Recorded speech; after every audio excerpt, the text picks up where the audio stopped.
So I want to begin with the observation that finance really is the most important subject that you'll ever encounter in a business school. I say this to my introductory finance students, and they're always skeptical. They think I'm joking because all the other faculty members here at Sloan say that about their own subjects. The difference, of course, is that I happen to be right. And I don't say that to brag. I'm not saying it's a good thing or a bad thing. It's just a thing. And the reason it's so important is because it's the language by which we conduct business. All the negotiations that you will do for the rest of your careers in business, at some point or another, that negotiation will involve financial analysis. I don't care what it is. I don't care what industry you're in. I don't care what it's about.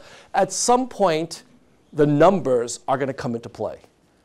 And so you need to understand the basic idea behind these kinds of financial analyses.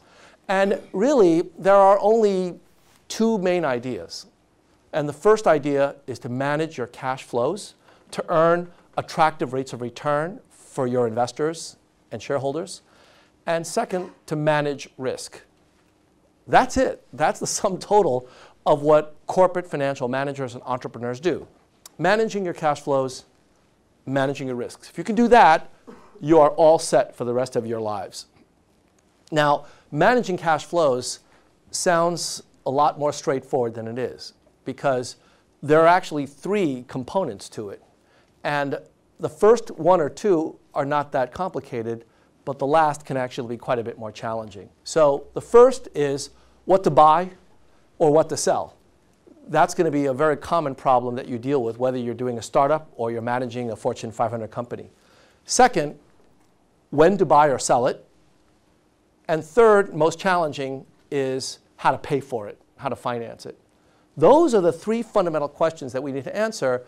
And in the life sciences, it's made difficult because of the issues that I raised last time. In biomedicine, horizons are very long. Investments are huge and lumpy. By lumpy, I mean that they are discrete. You can't invest in a fourth of a drug. You either do the drug or you don't do the drug. And it's very complicated to try to understand how size has a real effect on investment decisions. Third, you've got both risk and uncertainty going on, as we said last time, a great deal of complexity. And the fact is that over the course of the last few years, complexity has been going up, not down. So those features make the process of managing financial assets in the life sciences that much more complicated. So we're going to have to do a little bit of extra work to understand how to take the materials that you learn in introductory finance and apply them to this context.